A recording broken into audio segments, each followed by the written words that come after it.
Alors, assez rapidement, le succès australien. Donc, si vous ne le savez pas, ça a commencé à peu près dans les années 1830.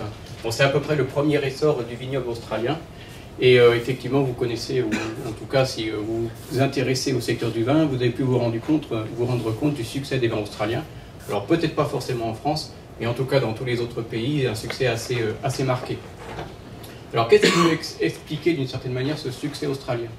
À la base, la grande différence, c'est la taille des entreprises. Donc en Australie, on est, pour reprendre un terme économique, on est dans un oligopole à franges. Donc un oligopole à franges, ce sont 2 ou 3 entreprises qui font la majeure partie de l'activité, et une ribambelle de toutes petites entreprises ou de moyennes entreprises qui se partagent les miettes, pour simplifier. Donc là, c'est un petit peu le cas en Australie. Et donc, bien évidemment, c'est beaucoup plus facile à structurer un secteur d'activité quand on est 2 ou 3 gros que quand il n'y en a pas. C'est bien évident.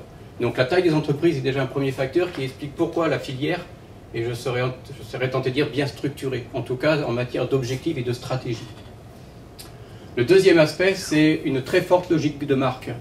Donc en France, c'est vrai qu'on repose beaucoup, le système vitivinicole repose beaucoup sur les régions et les appellations. En Australie, ça n'existe pas. Pas encore, ou très peu. On commence à parler effectivement de régionalité, mais on n'est pas dans le système d'appellation. Par contre, on est dans une logique de marque qui est poussée presque à l'extrême. Qui n'a pas entendu parler de Jacob's Creek? C'est un des plus gros producteurs de vin en Australie. Et cette marque-là est très connue. Qui n'a pas entendu parler de Yellowtail? Donc c'est vrai que cette logique de marque, elle est quand même assez différente par rapport à la France. Le troisième aspect, c'est une production multirégionale. Alors c'est lié au deuxième, d'une certaine manière. Comme on n'a pas beaucoup de régionalité, ce que font les entreprises, c'est qu'ils essayent de niveler un petit peu la qualité des vins à partir de leur approvisionnement dans différentes régions. Et donc, du coup, ça simplifie les choses. Et enfin aussi, des liens culturels très forts avec les US, ne serait-ce que la langue. On a beau le dire, mais ça fait beaucoup de choses. Et donc, du coup, une manière peut-être presque de penser, en tout cas au niveau des vins, qui a fait que ces deux mondes, ou ces deux pays étaient assez proches au niveau de la commercialisation, pour la commercialisation des vins. Donc comme je le disais, 70% de la production qui est à peu près contrôlée par 3 entreprises et presque 95% de la production par les 20 premières. Donc ça fait une grosse différence. La taille du vignoble australien, c'est à peu près le vignoble bordelais, globalement. Et donc les plus grandes entreprises australiennes, donc je vous ai cité les 10 premières, avec certaines que vous connaissez peut-être, et d'autres que vous connaissez peut-être moins, sachant qu'Orlando, c'est Pernod Ricard, par exemple. Et donc, Yellowtail, pour ceux qui connaissent la marque, c'est Casella Wine. Donc, Casella Wine était le numéro peut-être 10 ou 15, il y a de cela 5 ans, ou un petit peu plus. Ils sont passés de cette place-là à la place numéro 4. Alors, des succès, mais aussi quelques soucis en ce moment. Vous avez certainement entendu parler que l'Australie est assez pauvre en eau. Donc, c'est quelque chose, enfin, pauvre en eau. En tout cas dans la partie sud de l'Australie, puisque dans la partie nord c'est plutôt tropical, donc il n'y a aucun problème. Mais il y a beaucoup d'eau, mais pas forcément au bon endroit. Donc l'eau est un souci majeur. L'autre souci, c'est aussi la surproduction. Donc il y a quasiment une surproduction, je serais presque tenté de dire structurelle maintenant au niveau du vignoble australien, globalement sur l'ensemble. Et qui dit surproduction dit baisse du prix du raisin, bien évidemment. Et donc la grande différence, c'est que j'ai toujours pensé qu'au niveau de l'agriculture et de l'agriculteur, y compris le viticulteur français, quand ça ne va pas, il courbe les chines, d'une certaine manière.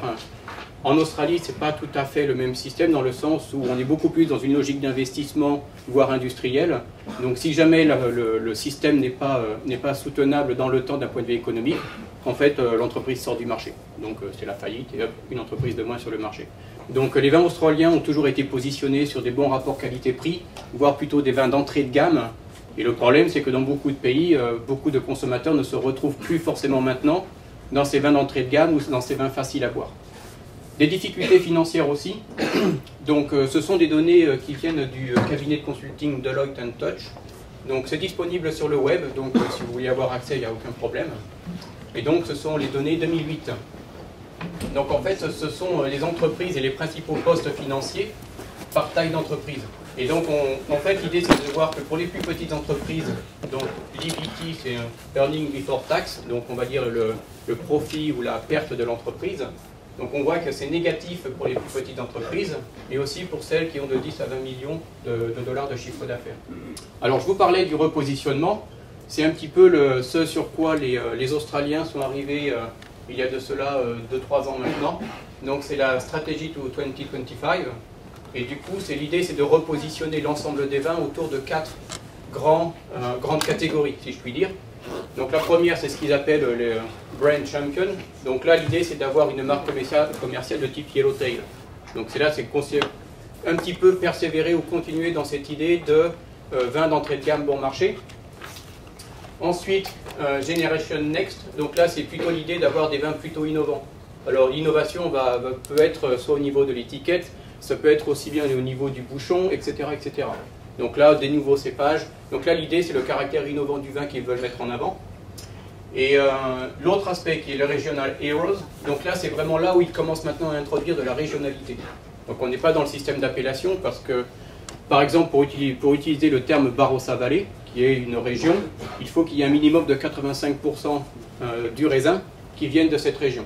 Ce qui veut dire qu'il reste encore 15% qui peuvent venir de n'importe où. Donc c'est un système régional un petit peu construit sur mesure, mais l'idée c'est qu'ils commencent à communiquer sur ces aspects régionaux. Et donc je pense qu'ils ont quand même commencé à comprendre aussi que le système français a du bon, dans le sens où c'est très difficile de copier une région, en tout cas le nom. Donc le nom est très spécifique, il est unique. Donc au moins à ce niveau-là, lui ne peut pas être copié. Et donc le dernier qui est Landmark Australia, qui est une autre classe, un autre type de positionnement pour les vins australiens.